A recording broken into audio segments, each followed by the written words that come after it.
मंगलमय मंगलकरं वीतराग विज्ञान नमो ताहि जाते भये अरहंतादि महान। छठवां अधिकार चलेगा मोक्ष मार्ग प्रकाशक का। देखो इसके हेडिंग में ही लिखा है कुदेव कुगुरु और कुधर्म का प्रतिषेध। और दूसरा जो तीसरा पैरा है ना, उसकी दूसरी लाइन में लिखा है कि अन्य मतों में जिनके सेवन से मुक्ति होना कहा है, उन्हें कितने ही जीव मोक्ष के अर्थ सेवन करते हैं परंतु मोक्ष होता नहीं है, उनका वर्णन पहले अन्य मत अधिकार में कहा ही है। पहले अन्य मत अधिकार माने 5वें अध्याय को वो अन्य मत अधिकार कहते हैं। एक बात तो ये होगी। दूसरी बात ये हुई कि उसमें स्थानकवासी और श्वेतांबर सबकी चर्चा उनने उसमें की। मैं ये बात इसलिए कह रहा हूं, इसलिए नहीं कह रहा हूं कि उन्हें अन्य मत में रखा, बल्कि इसलिए कह रहा हूं कि अब ये जो वर्णन है ये सब दिगंबरों का है। दिगंबरों में जो दोष पाए जाते हैं ये उनका वर्णन है। और हमको ऐसा लगता है कि टोडरमल जी ने दूसरों की आलोचना ज्यादा की है, ऐसा नहीं है। कि अब देखिए 6वां और 7वां अध्याय कितना लंबे चौड़ा 7वां अध्याय है, वो सब दिगंबरों की आलोचना। जितनी आलोचना उनने श्वेतांबरों की उससे 10 गुनी ज्यादा पेज होंगे इसमें। श्वेतांबर मत की समीक्षा में 3-4 पेज ही होंगे, पीछे देखना। और पूरा ये 50-60 पेज का 7वां अध्याय और ये 6वां अध्याय, ये 70-80 पेज ये दिगंबरों की समीक्षा में है। इसलिए किसी दूसरे की उनने निंदा की है, किसी की आलोचना की है, ऐसी बात नहीं है। जहां जो उनको ऐसा लगा कि ये भाई गलत चीज है और इसके छोड़े बिना आत्मा का कल्याण संभव नहीं है, उस बात की तरफ उनने बहुत पवित्र हृदय से ध्यान दिलाया है। अब दूसरी बात है कि कुदेव कुगुरु और कुधर्म का प्रतिषेध। अब दिगंबरों की बात है और उसमें कुदेव कुगुरु और कुधर्म, यानी हमारे दिमाग में है कि कुगुरु कुदेव कुधर्म तो जैनेतरों में होते हैं। हमारे जो दिगंबरों के हैं वे तो सब सुगुरु सुदेव और सुधर्म ही हैं। आप ये कह सकते हैं कि ये हेडिंग तो आपने बनाया है, लेकिन मंगलाचरण में देखो तो मंगलाचरण में भी उन्होंने वही चर्चा की है। हम तो उसी को देख के बनाया है हेडिंग कि मिथ्या देवादिक भजें हो है मिथ्या भाव, तज तिनको सांचे भजो यह हित हेत उपाय। तो इसमें वही उन्होंने कहा कोई मिथ्या को देवादिक को पूजने से, मिथ्या देवादिक को पूजने से, देव गुरु धर्म को पूजने से मिथ्यात्व भाव की पुष्टि होती है। इसलिए उन्हें छोड़कर इनको सच्चे को जा, है ना। अब एक बात। दूसरी बात, इसका मतलब यह है कि अब बाहर को दिमाग मत घुमाना, न जैनेतरों की तरफ, न श्वेतांबरों की तरफ, न स्थानकवासियों की तरफ। ये प्योर दिगंबरों के अंदर जो विकृतियां आ गई हैं वस्तु स्वरूप को नहीं समझने के कारण, अब ये उनकी चर्चा है। ये टोडरमल जी के कथन से ही ये बात सिद्ध है। देखिए वो परिभाषा क्या देते हैं, सुनो। वहां जो हित के कर्ता नहीं है और उन्हें भ्रम से हित के कर्ता जानकर सेवन करे सो कुदेव है। हित के कर्ता नहीं, जो हित तो नहीं करते हैं हमारा। अब दिगंबरों की बात है ना, आदिनाथ से महावीर तक कोई नहीं करते हैं हित। हित का उपदेश देते हैं। और जिनवाणी में कहीं भी उनको हित के कर्ता कहा हो तो हित का उपदेश देते हैं, इस अर्थ में ही समझना।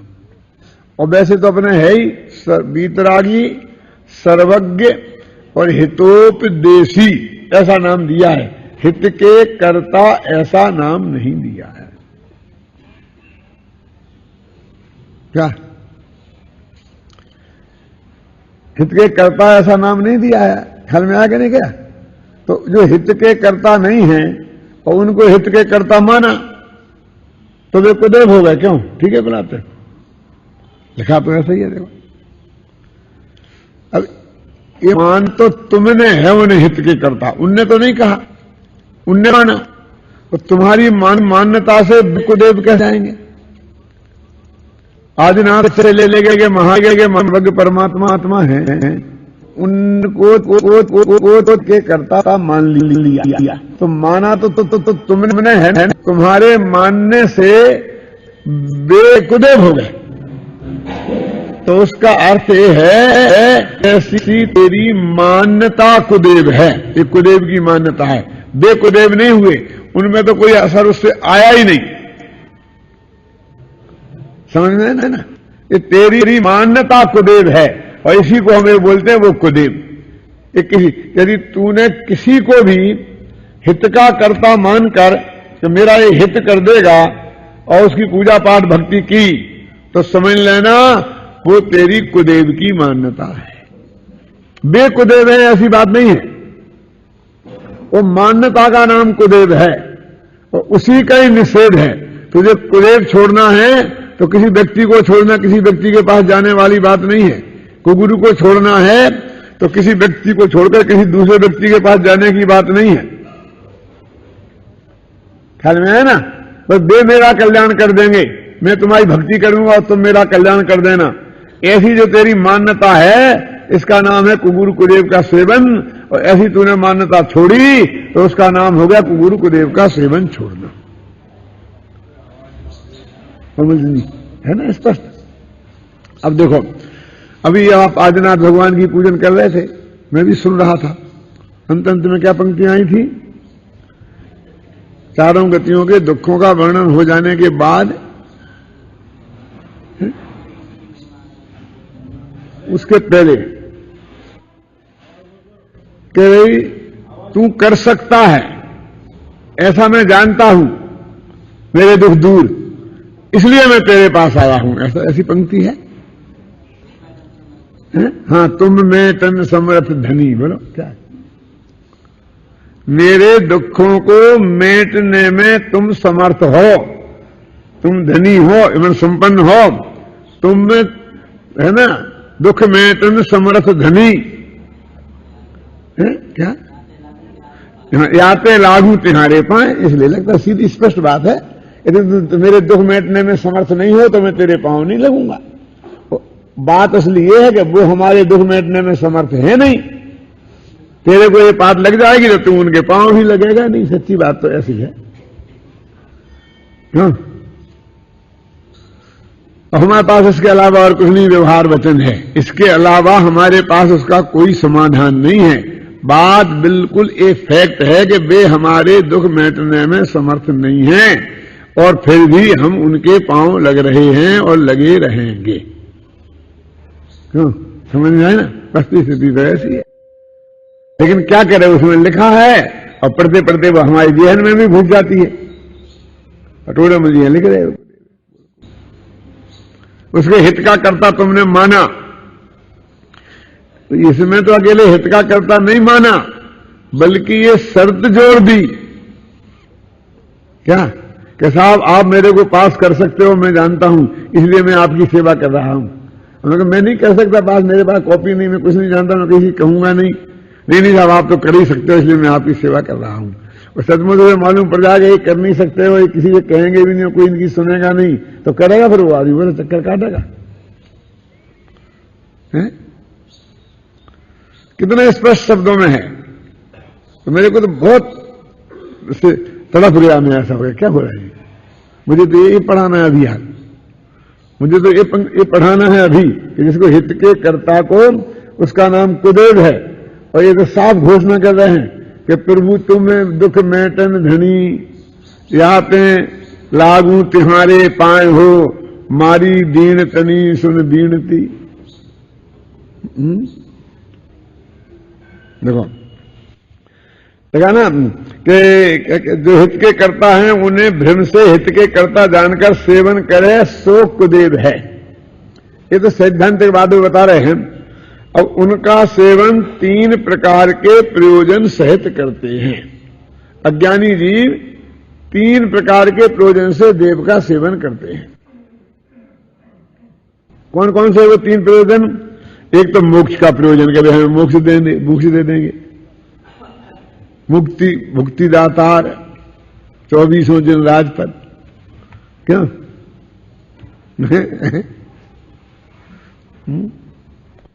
और कहीं परलोक का प्रयोजन है। परलोक का मतलब मैं मर के जाऊंगा तो नरक में नहीं जाऊंगा, स्वर्ग में जाऊंगा और अच्छा राजा बन जाऊंगा, ऐसा इसका नाम परलोक। वो मोक्ष को परलोक नहीं, परलोक माने इस भव से छूट के अगले भव में जाना। और इसलिए के प्रयोजन में मेरे को रुपया पैसा मिल जाएगा, दरिद्रता दूर हो जाएगी, नौकरी मिल जाएगी, स्त्री बाल बच्चे अनुकूल हो जाएंगे, 3 प्रयोजन से करते हैं। क्यों? वो कहते तीनों ही एक घाट के हैं। अपन लोग मत अधीन धर्म का सेवन तो मोक्ष के प्रयोजन से करे तो वो बुरा नहीं है,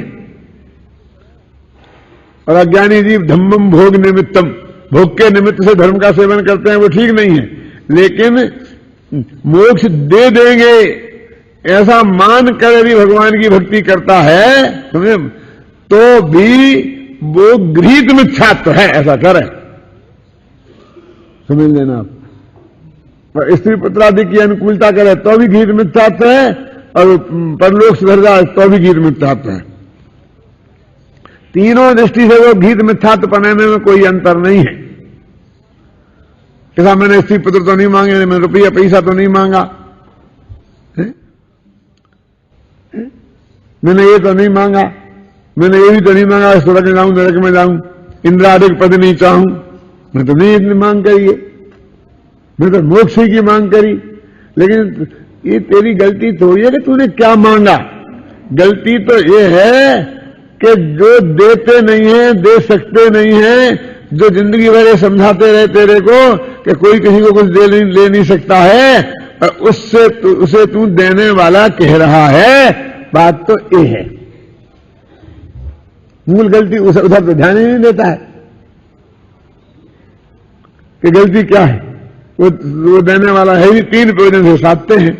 अब वो तीनों प्रयोजन सधते नहीं है, ये बात पंडित जी ने यहां सिद्ध की।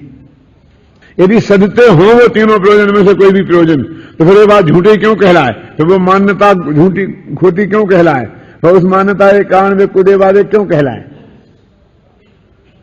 तो इन 3 प्रयोजन से तुम करते हो, 3 में से एक भी प्रयोजन की सिद्धि उसमें होती नहीं है। तथा अब देखो पेज नंबर 169, तथा उन देवों का सेवन करते हुए उन देवों का तो नाम देते हैं, देखो ये हमारी स्थिति खोल रहे हैं, और अन्य जीवों की हिंसा करते हैं, तथा भोजन नृत्यादि द्वारा अपनी इंद्रियों के विषय का पोषण करते हैं। भगवान की भक्ति में कर रहा हूं, और नाचते हैं और गाते हैं बढ़िया मीठे मीठे स्वरों में और बजाते हैं, तो ये आनंद किसे आता है, तुम्हें कि भगवान को? क्यों? मान लो कि तुम किसी सेठ की प्रशंसा कर रहे होते, किसी पंडित की कर रहे होते, तो तुम्हारे साथ थोड़ा थोड़ा आनंद उसे भी आता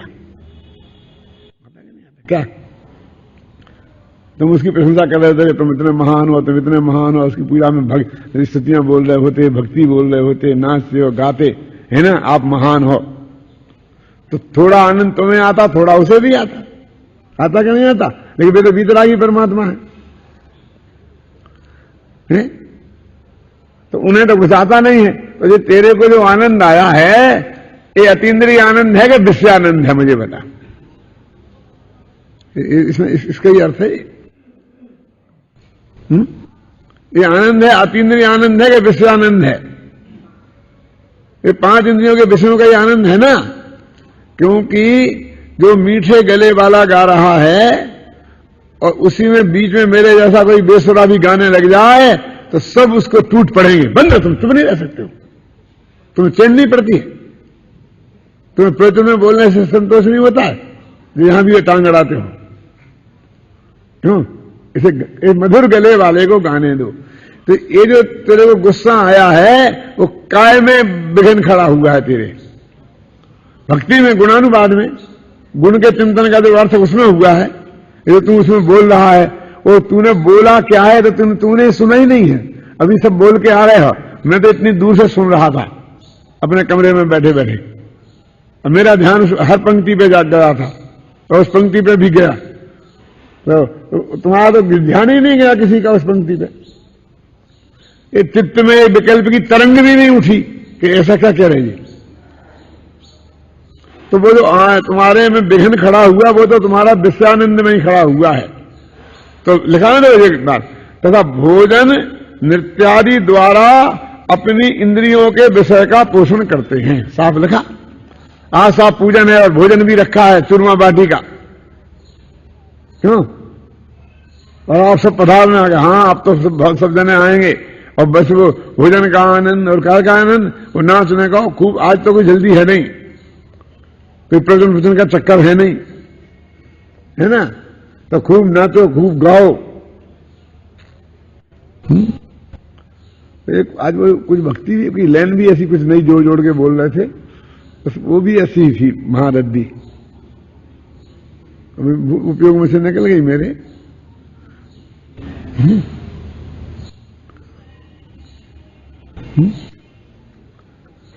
भाग्य से यही मैंने रात को पढ़ा था, तो मेरे दिमाग में ये भी घूम रहा था, और साथ में वो टकरा गया दोनों, है ना? देखा ना? देखो, उन देवों का सेवन करते हुए देवों का तो नाम देते हैं और अन्य जीवों की हिंसा करते हैं। कहता हम तो हिंसा नहीं करते, हम तो सोचते रह बनते, ये नाचने में हिंसा नहीं होती होगी, हीरे समिति पूर्वक नाचते होंगे। हिंसा का क्या मतलब? ये तो रागादि भाव की उत्पत्ति है, वो भी हिंसा है, लेकिन तुम जीवों की हिंसा भी मानो ना, है? क्यों? तो होती कि नहीं होती है? और भोजन और नृत्यादि द्वारा अपनी इंद्रिय का विषय पोषण करते हैं, सो पाप परिणामों का फल तो लगे बिना रहेगा नहीं। ये पाप परिणाम है, ऐसा बहुत स्पष्ट शब्दों में बोल रहे हो। हिंसा विषय कसायों को सब पाप कहते हैं और पाप का फल भी सब बुरा ही मानते हैं, तथा कुदेवों के सेवन में हिंसा और विषयादिक का ही अधिकार है, इसलिए कुदेवों के सेवन से परलोक में भला नहीं होता। मैं इसलिए मैं आपको ध्यान दिलाया, ये दिगंबरों की बात है। अभी फटाफट मैं ये बात नहीं दिलाता तो हम अजैनों पे टाल देते कि हाँ उनके यहाँ तो उनकी भक्ति नाच गाने ऐसा ही होता है, तो भोगों की पुष्टि हुई होती है, वैसे तमरों में भी होती है, फलाने में होती है, अपने यहाँ तो नहीं है। क्यों? बस हम अपने को बता लेते और निश्चिंत हो जाते हैं। अब बताने नहीं, सारे तीर अपने पे ही आने वाले हैं। 70-80 पेज तक समझ लो आप। दिगंबरों की गलतियां बताने में इतने ज्यादा पेज क्यों लिखे? सितंबरों के में कम पेज क्यों लिखे? क्योंकि दिगंबरों से उन्हें ज्यादा वात्सल्य है, दिगंबरों पे उन्हें ज्यादा करुणा है, इसलिए लिखे। समझे? कि इनके अंदर में कोई गलती न रह जाए इसलिए उन्होंने लिखे।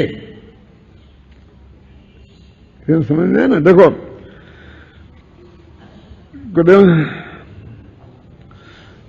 अब तथा बहुत से जीव इस पर्याय संबंधी, वो परलोक की बात हो गई ना, ऊपर पहले मोक्ष की बात कही, फिर ये परलोक की बात कही, और अब ये इहलोक की बात। इस भव में हमारी सुख सुविधा ठीक हो जाए इसकी बात करते हैं। तो क्या 3 प्रयोजन से सिद्ध करते हैं ना। कौन कौन? मोक्ष के प्रयोजन से भक्ति करते हैं, परलोक के प्रयोजन से करते हैं, और इस लोक के प्रयोजन से भक्ति करते हैं। तो इस पर्याय संबंधी शत्रु नाशादिक, रोगादिक मिटाने और धनादिक व पुत्रादिक की प्राप्ति इत्यादि दुख मिटाने व सुख प्राप्त करने के अनेक प्रयोजन से कुदेवादिक का सेवन करते हैं, है ना? लिखा ना था, देवियों को पूजते हैं, गणगौर, सांझी आदि बनाकर पूजते हैं, चौथ, शीतला, दहाड़ी आदि को पूजते हैं, भूत, प्रेत, पितर, बिंत्रादि को पूजते हैं, सूर्य, चंद्रमा, शनिश्चर आदि ज्योतिषियों को पूजते हैं, पीर, पैगंबर आदि को पूजते हैं, गाय, घोड़ा आदि तीर्थंचों को पूजते हैं, अग्नि जलादिक को पूजते हैं, शस्त्रादिक को पूजते हैं, अधिक क्या कहें, रोड़ा इत्यादि को भी पूजते हैं। ये रोड़ा माने पत्थर पड़ा है, साधारण पत्थर को, उसका नाम रोड़ा है। कहते रोड़ा मत अटकाओ।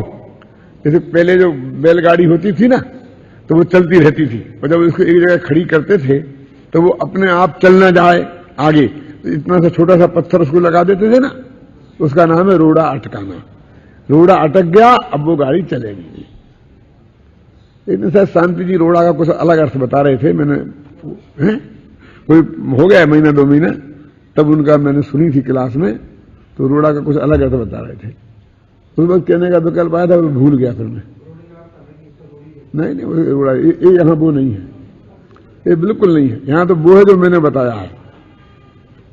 क्या वो कहने का मतलब ये है कि वो बिल्कुल बिना मतलब की चीज, किसी काम की चीज नहीं है।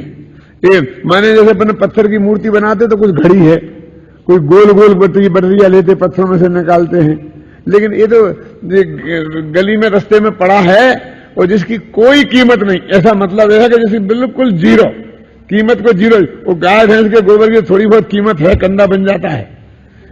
मेरे कहने ना, मैंने एक तरह कहा था, कहने काक बीट सम गिनत हैं सम्यक दृष्टि लोग, कौए के बीट के समान गिनते हैं चक्रवर्ती की संपदा को।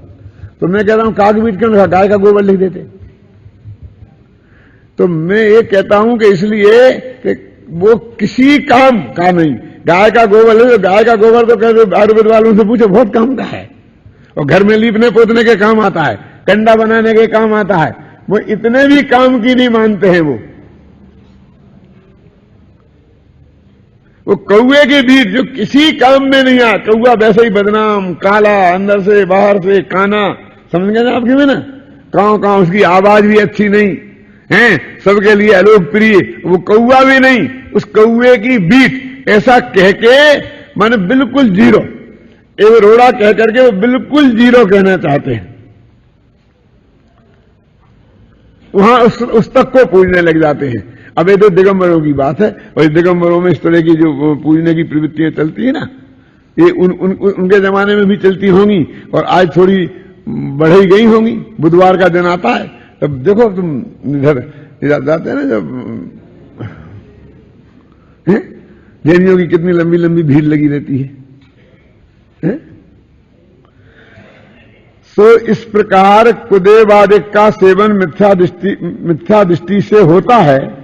मिथ्या दृष्टि से, मिथ्या दृष्टि जीव नहीं, दृष्टि में मिथ्यात्व होना, दृष्टि में मिथ्यात्व है इसलिए होता है, माने खोटी दृष्टि से होता है। मिथ्या दृष्टि से माने खोटी दृष्टि के कारण ऐसा होता है।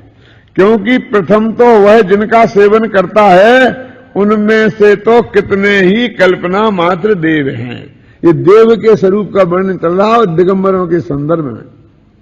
अभी क्षेत्रपाल कौन सा देव है बताओ तो? अपने 4 प्रकार के देव पढ़े ना, देवास चतुर्निकाया, अपन सब पढ़े, भिंतर भवनवासी ज्योतिषी, तो उनमें कहीं क्षेत्रपाल आते हैं। लोकपाल तो आते हैं कि क्षेत्रपाल आते हैं, मतलब कल्पना मात्र है, बस खत्म। उन्हें हम कह दिया इस क्षेत्र की रक्षा करने वाले क्षेत्रपाल, बस खत्म। मैंने कोई है नहीं कहीं, कुछ तो कल्पना मात्र है। हिंदुओं में ये समस्या के लिए जैनियों के साथ नहीं है, हिंदुओं के साथ भी है। तुलसीदास जी ने बहुत लिखा है, एक भूत प्रेत व्यंतरों के विरुद्ध बहुत लिखा, क्योंकि उनके यहां भी पूजनीय तो ब्रह्मा विष्णु महेश जो भी उनके जो प्रसिद्ध है ना अवतार हैं वो ही है। बाकी वहां ये पीर पैगंबर भगवत हर गांव में जाओ तो हिंदुओं के कितने चबूतरे बने हैं, और वे सब भूत प्रेतों के ही हैं। तो वो कहते असली धर्म के देवताओं को छोड़ करके वो सारा हिंदू समाज राम के और हनुमान के मंदिर में तो कोई नहीं जाएगा, और उन चबूतरों पर खूब जाते हैं और खाना बनाते हैं, और कितनी पूजा पत्री उनकी होती है। तो अपने से 100 गुनी ज्यादा समस्या उनके यहां है, और उनके भी धर्म में ये स्वीकृत नहीं है। भूत प्रेत व्यंतरादि कुबेरों आदि ये पूजना की उनके यहां भी परंपरा नहीं है। वो भी उनके जैसे अपने यहां दोष है ना, अपन जिसकी आलोचना कर रहे हैं, ऐसे उनके यहां भी दोष है, वे भी आलोचना करते हैं। माने इसके शिकार सभी धर्म हैं, इसलिए उनका सेवन करके उनके क्या देखे नहीं संतोषी माता निकल गई, वे उनके यहाँ कहीं संतोषी माता की चर्चा नहीं है। अगर भाई एक फिल्म बन गई संतोषी माता पे तो ये संतोषी माता सबसे बड़ी देवी हो गई। फिर कहा दो चार नई निकल जाती हो, नई बन जाती हो, चल निकलती है बस। कितने ही बिंतरा देखें, कितनी तो कल्पना देखें और कितने ही बिंतरा देखें, वे बिंतरा देख कुछ गर्व कुतूहल करते हैं और होते हैं। सो वे किसी का भला बुरा करने में समर्थ नहीं है। यदि वे समर्थ होंगे तो वे ही करता ठहरेंगे, परंतु उनके करने में कुछ होता दिखाई देता नहीं है। प्रसन्न होकर धन आदि दे नहीं सकते और देशी होकर बुरा कर नहीं सकते। ये स्थिति है, ये इतनी इनकी बात चल रही है, आप समझिए ना। अब इसमें ब्रह्मा विष्णु महेश और शंकर और स्वयं मत सांख्य मत है ही नहीं, और श्वेतांबर दिगंबर का कोई चक्कर नहीं है। ये तो सबके ये जो है ना ये अनाज वैसे ही घुस गए हैं हर एक के बीच में, जिनकी शास्त्रों में कहीं कोई चर्चा नहीं है और शास्त्रों में इनको कोई मान्यता प्राप्त नहीं है देव के रूप में। अब फिर भी ये धर्म के क्षेत्र में देव बन के प्रवेश कर गए, कहीं भूमिया जी, कहीं कुछ ना कुछ क्या क्या क्या क्या नाम से, है ना। यहां कोई कहे कि दुख देते तो देखे जाते हैं, मानने से दुख देना रोक देते हैं, ये भूत प्रेत बिंतरादिक। तो उनका सबका बहुत अच्छी समीक्षा इन्होंने की है। अभी ऐसी पंक्ति पंक्ति से पढ़ना अपन शुरू करेंगे ना तो अपन 6वां अध्याय पूरा नहीं होगा अपना, है ना। लेकिन ये बहुत मार्मिक प्रकरण है जो सारे दिगंबरों में घुसा हुआ है बहुत गहराई से, और जिसका निकालना बहुत जरूरी है। देखो इसके लिए मैं एक बात भी और कहता हूं, इसके पाप का उदय हो तब उनके ही ऐसी कुतूहल बुद्धि है, उससे वे चेष्टा करते हैं। चेष्टा करने से दुखी होता है, और वे कुतूहल से कुछ कहें और यह उनका कहा हुआ न करे तो वे चेष्टा करने से रुक जाते हैं तथा इसे शिथिल जानकर कुतूहल करते रहते हैं। यदि इसके पुण्य का उदय हो तो कुछ नहीं कर सकते। देखो अब इसके लिए मैं थोड़ी चर्चा अपने आप करके और फिर मैं पूरा पढ़ने का चक्कर में नहीं पड़ता हूं। ये खासकर बेंतरादिक की बात है जो ये चर्चा कर रहे हैं ना, ये पंडित जी वो बेंतरादिक की है कि वो कहते हैं कि भाई काल्पनिक कैसे हैं। ये तो वो आते हैं, माथे में आते हैं, बोलते हैं, ये करते हैं, वो करते हैं, ऐसा कर दूंगा, बड़ा कर दूंगा, तू नहीं पूजेगा तो ऐसा कर दूंगा। तो इनके बारे में सत्य स्वरूप समझना बहुत जरूरी है, अन्यथा अनेक भ्रम खड़े होते हैं। कैसे भ्रम खड़े होते हैं कि एक आदमी ने मेरे से ही पूछा कि पंडित जी आप बेंतरों को मानते हैं क्या? बोलो क्या जवाब दे? मैंने कहा मानते हैं। अरे तुम पंडित हो गए, तेरापंथी हो गए, टोडामल जी स्मारक में बैठ के तुम बेंतरों को मानते हो, तुम शर्म नहीं आती? मैंने कहा तुम टोडामल जी को जानते हो? टोडामल जी बेंतरों को मानते थे कि नहीं मानते थे? टोडामल जी तत्वार्थ सूत्र को नहीं मानते थे? तत्वार्थ सूत्र में 4 प्रकार के देवों का वर्णन है, तो बेंतर भी उसमें देव हैं, वे 8 प्रकार के होते हैं। टोडामल जी भी मानते थे और हम भी मानते थे, लेकिन ये सारा जगत मानते का अर्थ पूजते समझता है। यदि उससे एक कह दो कि हम मानते हैं तो वो समझता हम उसे पूजते हैं, और यदि हम एक कह दो कि हम उन्हें नहीं पूजते हैं तो वो ये समझते हैं कि हम उन्हें मानते ही नहीं हैं। वो मानते और पूजते में अर्थ ही नहीं समझ, अंतर ही नहीं समझते हैं। यानी उनकी लोक में सत्ता से इंकार करना ये भी सही नहीं है, और वो हमारा सुख दुख दूर कर देंगे ऐसा मानकर उनकी पूजा करना ये भी सही नहीं है। समझ में आया? समझ ना, उनकी सत्ता तो मानना, ये टोडामल जी ने इसमें लिखा है। देखो बहुत से लोग यही कहते हैं हम कुछ नहीं मानते, सब झूठी बातें हैं। जो ये कहते हैं कि हम ऐसा कर देंगे, वो माथे में आते हैं, ये भी झूठी बात है, और इसमें आते हैं वो भी झूठी बात है, ऐसे ही बोलते हैं। जो नहीं मानने वाले हैं वो सब ऐसे ही बोलते हैं, ये सब ढोंग करते हैं, ये बदमाश करता है, वो आदमी ही बदमाशी करता है, कोई माथे माथे में नहीं आता है।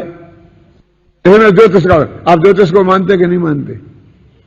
तो ज्योतिष एक निमित्त ज्ञान है, और उसके द्वारा यदि वो सही ज्ञान किसी को हो तो सच्ची बातें जानी भी जा सकती हैं लिमिटेड में, लिमिट में। इतना नहीं मानना तो ज्योतिष ज्ञान से इंकार करना है, वो भी सत्य नहीं है। और इतना हमने माना तो ऐरा गहरा नत्थू खोला जो अपने को ज्योतिषी मानने लग गया है और दुनिया को ठगता है, तो उसको मानना हो गया क्या? जो ज्योतिष के नाम पर जो धंधा शुरू कर दिया है लोगों को ठगने का, तो या तो अब वो मानते हैं बोलेंगे तो वो समझेगा कि हम उन बेवकूफों को सपोर्ट कर रहे हैं जो दुनिया को ठगते हैं, और नहीं मानते कहेंगे तो हम ज्योतिष ज्ञान की सत्ता से ही इंकार करते हैं। वस्तुस्थिति जो है वो हमारी समझ में आनी चाहिए, व्यंतरों के मामले में भी, ज्योतिष हर वस्तु स्थिति के मामले में। तो टोडरमल जी ने बहुत बैलेंस वर्णन किया है। वो कहते उन व्यंतरों की सत्ता है और वो क्या करते हैं, क्या कर सकते हैं, वो भी आप समझना। क्योंकि यदि आपने बिल्कुल सर्वथा इंकार कर दिया कि व्यंतर होते ही नहीं है, तो क्या तकलीफ खड़ी होगी कि उनकी सत्ता तो है लोक में, और तुमने कह दिया किसी के माथे में आते ही नहीं है, और वो सचमुच माथे में आकर, और उन्हें अवैध ज्ञान भी है, तो कुछ बातें वो आगे पीछे की बता भी सकते हैं कि जो वो आदमी किसी कीमत में नहीं जानता। छोटे बच्चे के माथे आगे बच्चा को समझते ही नहीं है, और वो गुप्त बातें भी बता सकते हैं। तो फिर आप झूठे पड़ जाएंगे। दुनिया कहे देखो देखो इतना साफ बताओ इसका जवाब क्या है, तो आप ही फिर आतंकित हो जाएंगे उससे। और यदि आप उसकी वास्तविक स्थिति समझेंगे तो उनकी सत्ता तो है, हाँ, और माथे में आते हैं, हाँ आ सकते हैं, और बोलते हैं, बोल भी सकते हैं, और कोई बातें बताते हैं, बताते भी हैं। तो अब वो बातें यदि वो बताते हैं तो फिर उपयोगी क्यों नहीं? तो वो कहते हैं कि वो भला बुरा करने की बातें चाहे जितना कहें, वे तुम्हारा भला बुरा कर सकते नहीं। पहली बात तो ये है।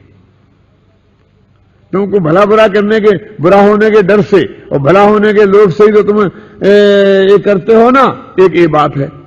और दूसरी ये बात है कि उन्होंने जो बात कही वो हमें बता दें, इतना तो हमारा काम हो जाएगा ना।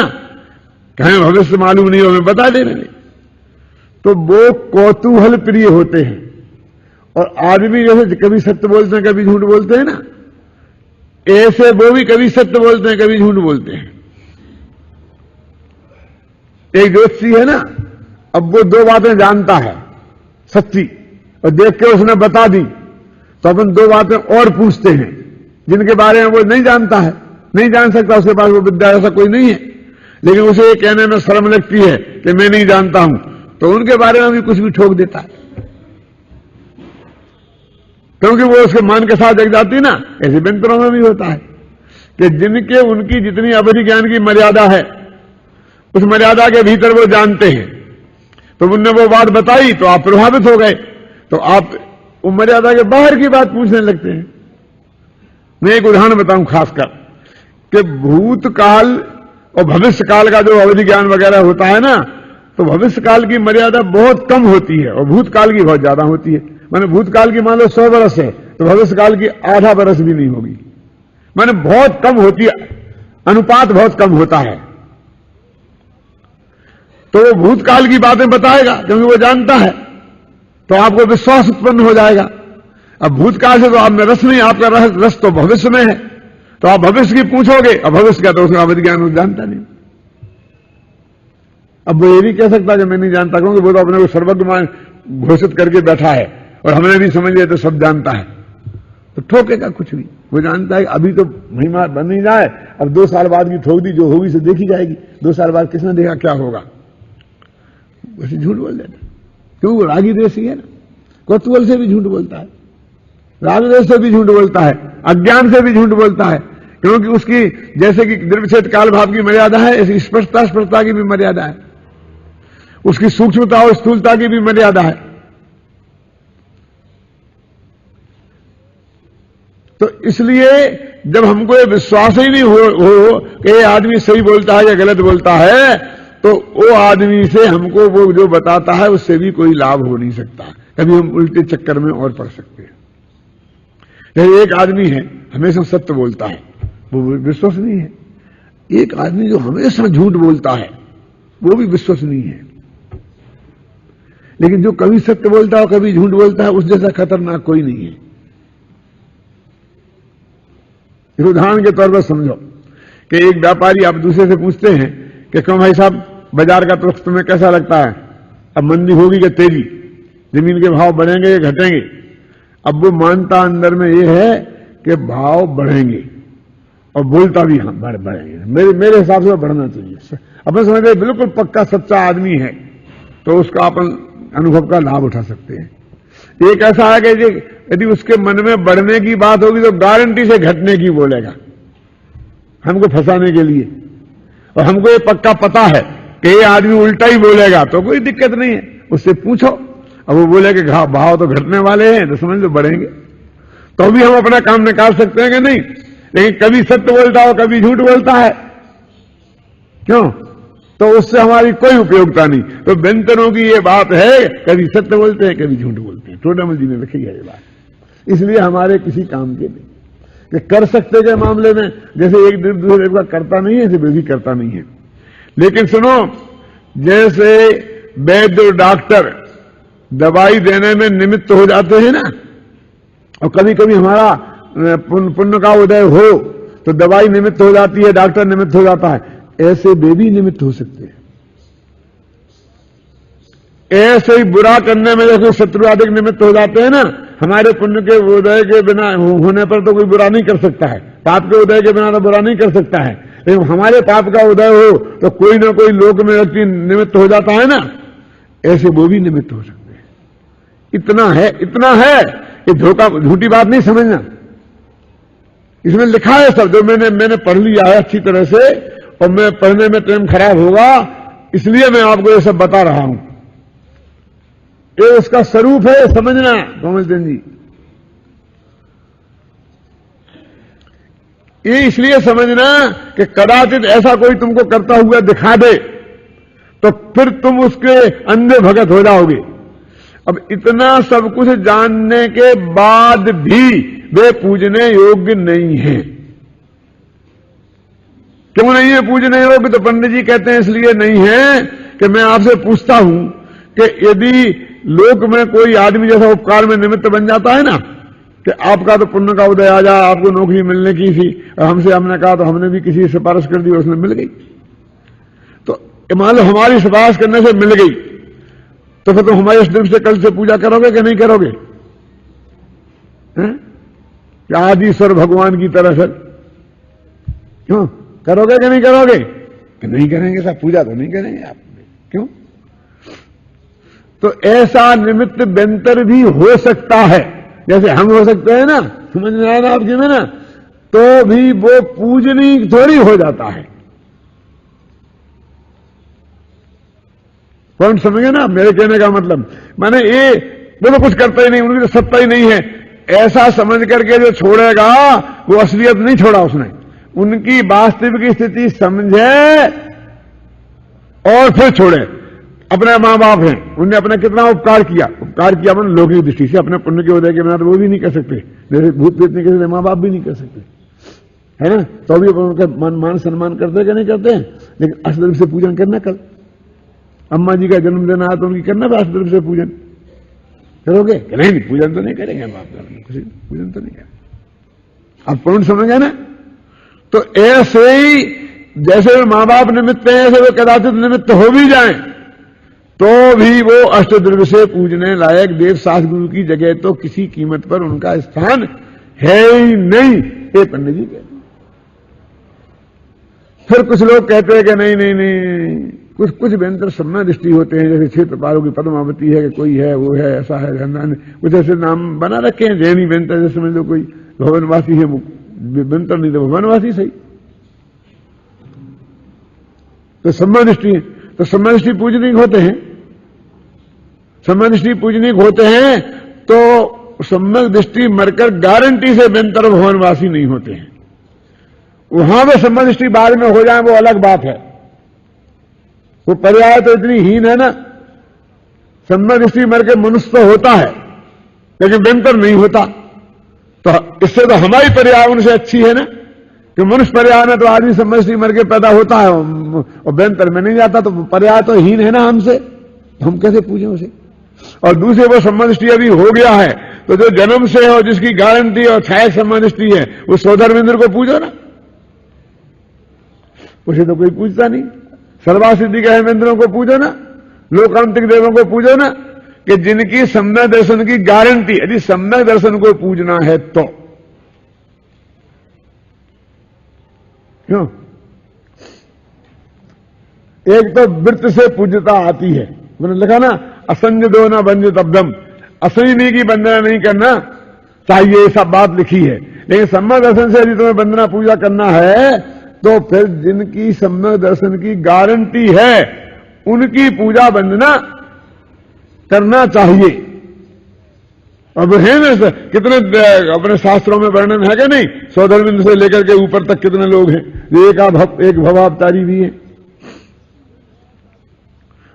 एक भवावतारी है तो समझ लीजिए कि अभी 6 महीने बाद ही जन्म लेकर के यहां मोक्ष जाने वाले हैं, तो उनकी भी पूजा नहीं शुरू कर देता। तो इस प्रकार के अनेक तर्कों से व्यंतर आदि की पूजा करने की बात का इन्होंने बहुत डंके की चोट निषेध किया है। ये जो खासकर एक अपने जो पद्मावती का चक्कर बहुत चलता है, और वो इतना अधिक चलता है कि कई मंदिर तो ऐसे हैं कि जहां 10-10, 20-20 बेदियां हैं भगवान की, तो उनके सामने कोई पूजा करने वाला खड़ा, दर्शन करने वाला दिखाई नहीं देता है।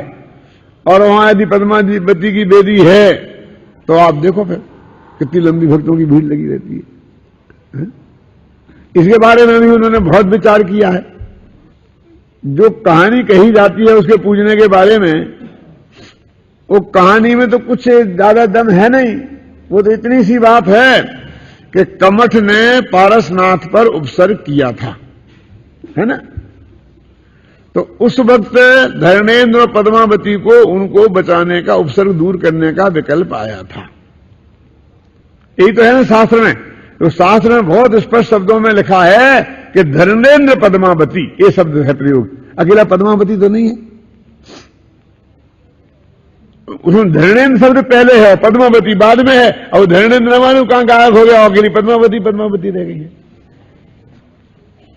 ये मनोवृत्ति क्या है कि पूजने में हमें, जैसे पुरुष पूजने ना, भगवान 24 तीर्थंकर पूज्य हैं, तो एक कुछ महिलाओं का प्रतिनिधि भी होना चाहिए। तो पुरुषों के प्रतिनिधि तो 24 तीर्थंकर बैठे हैं, वहां कोई कमी नहीं है, समझे ना। और तीर्थंकरों के अलावा और भी मोक्ष गए हैं, बाहुबली जैसे, भरत चक्रवर्ती जैसे, तो बहुत प्रतिनिधि बैठे हैं। और धर्मेंद्र को बगल में बैठा करके उसका कहां नंबर आएगा बेचारा। इसलिए महिलाओं का प्रतिनिधि कोई नहीं था, तो उन्होंने पद्मावती जी को बैठा दिया। पहले तो क्या था, एक आध दफे ऐसा हुआ होगा कि उपसर्ग का था ना, तो पद्मावती की मूर्ति उसे ऊपर माथे पे पारसनाथ का की छोटी सी मूर्ति बना दी। धीरे धीरे वो पद्मावती चौड़ी होती गई और पारसनाथ सिकड़ते इतना मुकुट के मणि जैसे रह गए, दिखते ही नहीं है। और देखना हो तो दिखे, जिसको पूरी पद्मावती की करनी है वो पारसनाथ की पूजा वहां कोई करता ही नहीं है। वहां पारसनाथ का कोई छंद भी नहीं बोलता है, वहां कोई एक शब्द भी नहीं बोलता है, और वही चलता है। अब धैर्येंद्र की तो नहीं गायब, और पद्मावती करती, मैंने होना धैर्येंद्र पद्मावती दोनों जोड़ी से होना चाहिए थी ना। एक बिल्कुल समझ, कहानी के हिसाब से कुछ समझ में नहीं आता है। अब उन्होंने देखो, एक तो आप जानते हो कि तीर्थंकर अनंत बल के धनी होते हैं, लेकिन अनंत बल के धनी तो केवल ज्ञान होने के बाद होते हैं। और जब तो उन्हें केवल ज्ञान हुआ नहीं था, लेकिन उसके पहले वे जन्म से अतुल्य बल के धनी होते हैं। जानते हैं, अतुल्य बल होता है 34 अध्यायों में होता है, 40 गुणों में। तो अतुल्य बल, इसलिए उनका कोई बाल बांका कर ही नहीं सकता। सौधर्मेंद्र का वज्र भी उनकी उंगली नहीं मोड़ सकता, तोड़ सकता। इसलिए पार्श्वनाथ को कोई खतरा कमठ से था ही नहीं। वो कितना ही पत्थर फेंकता, वो अपने वैसे ही सुरक्षित थे, अपने आत्मा के ध्यान में सुरक्षित थे। उनको कोई रक्षा मक्षा की, किसी की रंज मात्र भी जरूरत थी ही नहीं।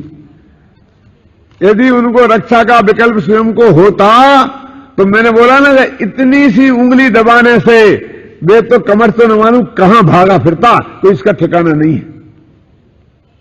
सो धर्मेंद्र के दरवाजे पे नाचा सा खड़ा रहा था, इतने सेवा करते थे। धर्मेंद्र तो उसके सामने क्या रखता है, क्या हैसियत धर्मेंद्र की है, क्या हैसियत कमर की है? क्यों? तो ये बात मुझे तो बड़ी अटपटी लगती है। ऐसी लगती है कि एक आपने सुना ना, एक चंदगी राम पहलवान था, भारत केसरी, नाम सुना क्या नहीं सुना? 6.5 फुट का जवान, मोटा ताजा, भारत केसरी रहा बहुत दिनों तक। एक दिन की घटना है कि मैं दिल्ली में जा रहा था, तो एक 8 वर्ष का छोकरा उसकी बहुत पिटाई कर रहा था। इतने में एक 10 वर्ष का छोकरा आया तो उसने उसे बचा लिया। यदि वो नहीं आता और नहीं बचाता तो न मालूम उस दिन क्या हो जाता। बोलो कि पंडित जी तुम्हें गप मारना भी ढंग से नहीं आता है? गप मारना तो हमसे सीख लो कि चंदगी राम पहलवान को और एक 8 वर्ष का बालक वो धुनाई कर रहा था, पिटाई कर रहा था, ये संभव है? खैर कौतूहल वश वो कर रहा हो, उसका पोता मोता हो, पिटाई कर रहा हो और दादा पिट भी रहा हो, ऐसा भी हो सकता है कि नहीं हो सकता है? कौतूहल के बस।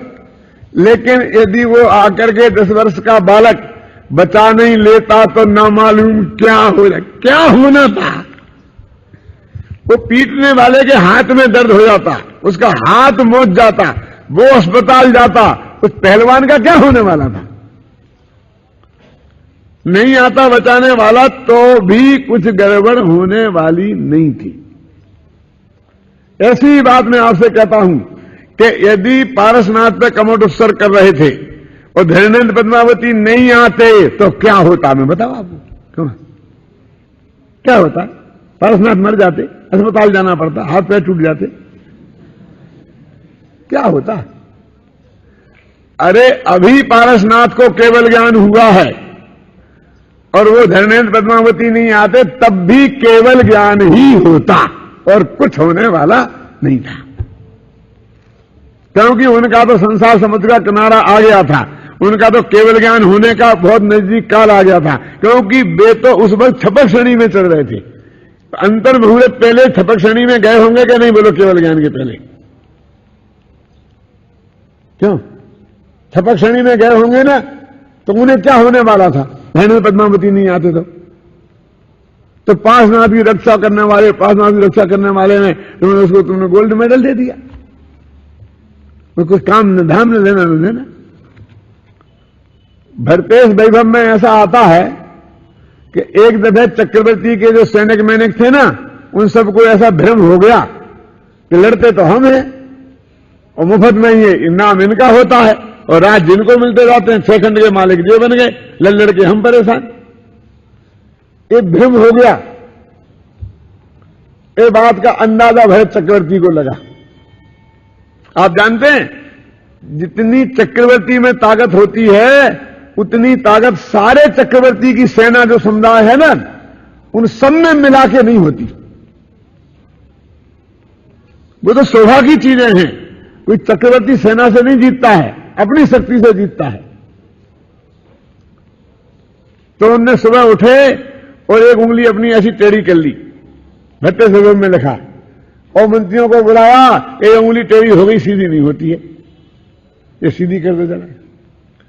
सब लोगों को बुलाया, सेनापतियों को बुलाया, जितने जितने लोगों थे नहीं बुलाया तो कहते फिर वो हाथी बुलाए, इसमें साकर माकर डाल के और हाथियों को खिंचवाई, और वो ऐसी हुई, होती सारे लोग लग गए और वो उंगली को सीधी नहीं कर पाए पूरी ताकत से। क्या करें और क्या करें, क्या करें, क्या करें, क्या करें, ये सब क्या करने की चिंता में तो नहीं कर दी। कोई हुई थोड़ी थी, की थी सब लोगों को ज्ञान कराने के लिए कि इतनी उंगली में जितनी ताकत होती है उसकी, उतनी सारे सैनिकों में नहीं होती। तो तीर्थंकर की ताकत और कहां धर्मेंद्र पद्मावती? पद्मावती ने रक्षा करी, पद्मावती ने रक्षा करी, पद्मावती ने रक्षा करी। जरा तुम्हें शर्म भी नहीं आती है? रक्षा करने वाली भी एक औरत। ये तो हमने अभी तक कम से कम टीवी पे, सिनेमा में ये देखा है कि किसी महिला पर आक्रमण होता है तो कोई नायक आगे पुरुष रक्षा करता है। हमारा सर्वश्रेष्ठ नायक, जिसको अपन क्या बोलेंगे, जो आजकल हीरो होता है ना, जो कभी हारता ही नहीं है, कि कुछ जेम्स बॉन्ड वगैरह से कुछ प्रसिद्ध है ना, वो आजकल टीवी पे कौन चलता है, जैसे कई बच्चे मर गए उसकी वजह से, शक्तिमान। तो अपने जो तीर्थंकर हैं वो शक्तिमान से कम है। मैंने सचमुच इतनी शक्ति, शारीरिक शक्ति उनकी होती है कि उनकी तुलना कोई दुनिया में होती नहीं। और उसको एक औरत ने बचाया। वो भी हीन जाति के देवों की, कि जिनको स्वर्ग में तो जगह मिली नहीं रहने को, मध्यलोक में भी जगह नहीं, जो नरक में रहती है। नहीं, वो पहला नरक की जगह है ना, उसमें जो 3 हिस्से हैं ना, एक हिस्से में वनवासी और विंतर रहते कि नहीं रहते हैं? ये तो मालूम है ना आपको। अब उसने बताया, अब उसका इतना तूल बन गया कि गांव में वो विराजमान हो गई, एक पंथ बन गया, ये बन गया, और बस खत्म। अब तीर्थंकर गायब हो गए। ये सब कुदेव की मान्यता है, और पंडित जी ने इस पर बहुत विस्तार से प्रकाश डाला है। और जितनी चर्चा हुई सो हुई, और बाकी की चर्चा अभी शाम को चलेगी। शांति सुधावर सारे दिन वाणी,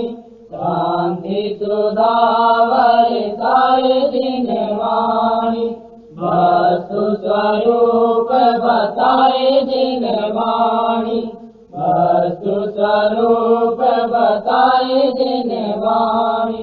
पूरा पर सब दोष रहते, पाप क्रिया से शून्य सोचे, परमागम कहलाए दिन वाणी।